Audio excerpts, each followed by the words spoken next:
What sort of thing is it you want me to tame?' she said doubtfully.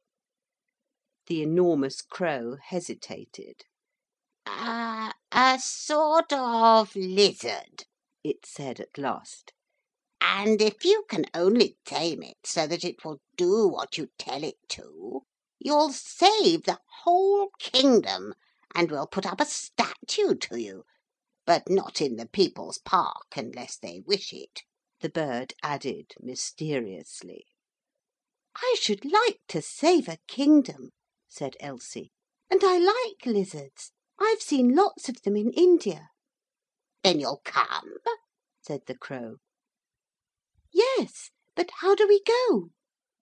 'There are only 2 doors out of this world into another,' said the crow.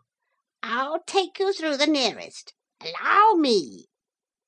It put its wing round her so that her face nestled against the black softness of the under wing feathers. It was warm and dark and sleepy there, and very comfortable. For a moment she seemed to swim easily in a soft sea of dreams. Then, with a little shock, she found herself standing on a marble terrace, looking out over a city far more beautiful and wonderful than she had ever seen or imagined. The great man-sized crow was by her side. 'Now,' it said, pointing with the longest of its long black wing feathers, 'you see this beautiful city?' 'Yes,' said Elsie, 'of course I do.' 'Well, I hardly like to tell you the story,' said the crow, 'but it's a long time ago, and I hope you won't think the worse of us, because we're really very sorry.' 'If you're really sorry,' said Elsie primly, 'of course it's all right.'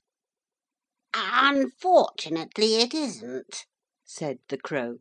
'You see the great square down there?' Elsie looked down on a square of green trees, broken a little towards the middle. 'Well, that's where it is. What you've got to tame, you know.' 'But what did you do that was wrong?' 'We were unkind,' said the crow slowly, 'and unjust and ungenerous. We had servants and work people doing everything for us. We had nothing to do but be kind, and we weren't.' 'Dear me,' said Elsie feebly. 'We had several warnings,' said the crow.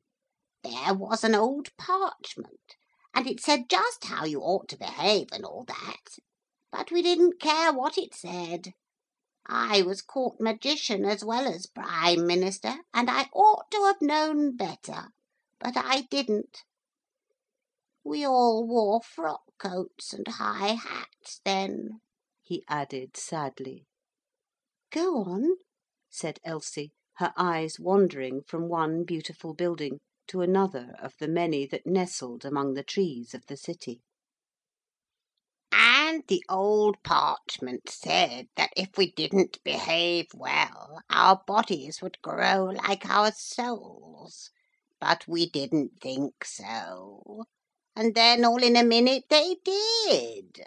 And we were crows, and our bodies were as black as our souls. Our souls are quite white now,' it added reassuringly. 'But what was the dreadful thing you'd done?' 'We'd been unkind to the people who worked for us, not given them enough food or clothes or fire, and at last we took away even their play. There was a big park that the people played in, and we built a wall round it and took it for ourselves. And the king was going to set a statue of himself up in the middle. And then before we could begin to enjoy it, we were turned into big black crows, and the working people into big white pigeons, and they can go where they like, but we have to stay here till we've tamed the... We can never go into the park until we've settled the thing that guards it.' And that thing's a big, big lizard. In fact, it's a dragon.' 'Oh!' cried Elsie, but she was not as frightened as the Crow seemed to expect, because every now and then she had felt sure that she was really safe in her own bed, and that this was a dream.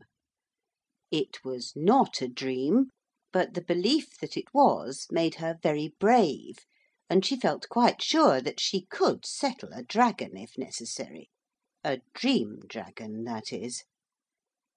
And the rest of the time she thought about Foxe's Book of Martyrs, and what a heroine she now had the chance to be. 'You want me to kill it?' she asked. 'Oh no, to tame it,' said the Crow. 'We've tried all sorts of means. Long whips, like people tame horses with, and red-hot bars, such as lion tamers use, and it's all been perfectly useless. And there the dragon lives, and will live till some one can tame him, and get him to follow them like a tame fawn and eat out of their hand.' 'What does the dragon like to eat?' Elsie asked. 'Crows,' replied the other in an uncomfortable whisper. 'At least I've never known it eat anything else.' 'Am I to try to tame it now?' Elsie asked. 'Oh dear no,' said the Crow. 'We'll have a banquet in your honour, and you shall have tea with the Princess.' 'How do you know who is a princess and who's not, if you're all crows?' Elsie cried. 'How do you know one human being from another?' the Crow replied. 'Besides, come on to the palace.' It led her along the terrace and down some marble steps to a small arched door. 'The tradesmen's entrance,' it explained. 'Excuse it. The courtiers are crowding in by the front door.' Then through long corridors and passages they went, and at last into the throne room. Many crows stood about in respectful attitudes. On the golden throne, leaning a gloomy head upon the first joint of his right wing, the sovereign of Crownowland was musing dejectedly. A little girl of about Elsie's age sat on the steps of the throne, nursing a handsome doll. 'Who is the little girl?' Elsie asked. 'Curtsy. That's the Princess,' the Prime Minister Crow whispered, and Elsie made the best curtsy she could think of in such a hurry. 'She wasn't wicked enough to be turned into a crow, or poor enough to be turned into a pigeon, so she remains a dear little girl, just as she always was.' The Princess dropped her doll and ran down the steps of the throne to meet Elsie. 'You dear,' she said, 'you've come to play with me, haven't you? All the little girls I used to play with have turned into crows, and their beaks are so awkward at dolls' tea parties, and wings are no good to nurse dollies with. Let's have a dolls' tea party now, shall we?' 'May we?' Elsie looked at the Crow King, who nodded his head hopelessly. So hand in hand they went. I wonder whether you have ever had the run of a perfectly beautiful palace, and a nursery absolutely crammed with all the toys you ever had or wanted to have: dolls' houses, dolls' china tea sets, rocking horses, bricks, ninepins, paint boxes, conjuring tricks, pewter dinner services, and any number of dolls, all most agreeable and distinguished. If you have, you may perhaps be able faintly to imagine Elsie's happiness.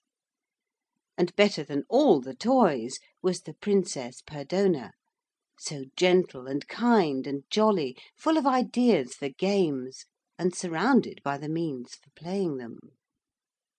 Think of it, after that bare attic, with not even a bit of string to play with, and no company but the poor little